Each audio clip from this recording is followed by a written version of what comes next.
تمہاری تہجد کی دعائیں ہی تمہارے لیے ایسے راستوں کا ذریعہ بنیں گی جو تمہیں قبولیت کے اس مقام تک لے جائے گا جہاں تم ان چیزوں کو اپنا مقدر بنتے ہوئے دیکھو گے جن کا ملنا تمہیں ناممکن لگتا ہے۔ تہجد تک پہنچنا تمہارا بے وجہ تو نہیں ہے، آخر کچھ تو ہے جو ممکن ہونے والا ہے۔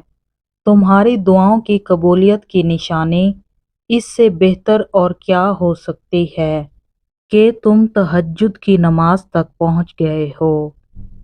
تم اللہ سے اپنی دعاؤں کی بہتری مانگا کرو، کیونکہ جب تم اللہ سے اپنی دعاؤں کی خیر طلب کرنے لگتے ہو تو اللہ تمہاری من پسند چیز سے نہ تو تمہاری آزمائش کرتا ہے اور نہ ہی کبھی تمہیں اس چیز کی طلب لگاتا ہے جو تمہاری نہیں ہوتی۔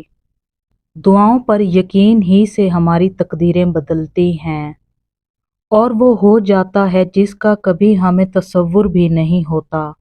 ممکن ہے کہ جس دعا کی قبولیت کو تم یقین سے مانگتے ہو یہی یقین تمہاری منزل تک تمہیں پہنچا دے۔ وہ مجھے نواز دے گا، مجھے اس پر پورا یقین ہے کہ وہ مجھے ضرور نواز دے گا۔ وہ میری ہر ناممکن دعاؤں کو قبول کر لے گا۔ اور جب اللہ نے تمہارے حق میں معجزے کرنے ہوتے ہیں تب وہ تمہیں اپنی لاڈلی نماز تہجد سے متعارف کرواتا ہے۔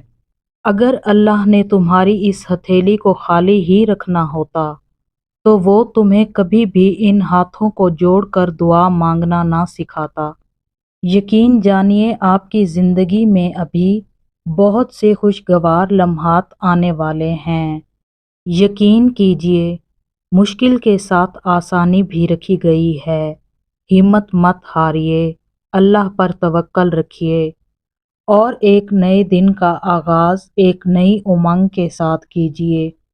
انشاءاللہ سب بہترین ہوگا، آپ کا سورج بھی چڑھے گا اور دنیا دیکھتی کی دیکھتی رہ جائے گی۔ مسکرائیے کیونکہ رونے سے کبھی مسئلے حل نہیں ہوئے۔ سنو وہ جو تمہارا رب ہے نا، اسے تم اور تمہارا دل بے حد عزیز ہیں۔ وہ تمہیں فقط تمہاری خواہش نہیں بلکہ وہ تمہیں چاہتوں کا پورا جہان دینا چاہتا ہے۔ اپنے رب کی رحمت سے مایوس مت ہونا، اور ایک دن تم خود کہو گے کہ بے شک میرے رب کی محبت بہت وسیع ہے، اور جان جاؤ گے کہ جب وہ کن کہتا ہے تو چیزیں کیسے فقط ہو جاتی ہیں۔ خیال سے باہر گمان سے پرے، بے شک اللہ وسیلوں کا محتاج نہیں ہے۔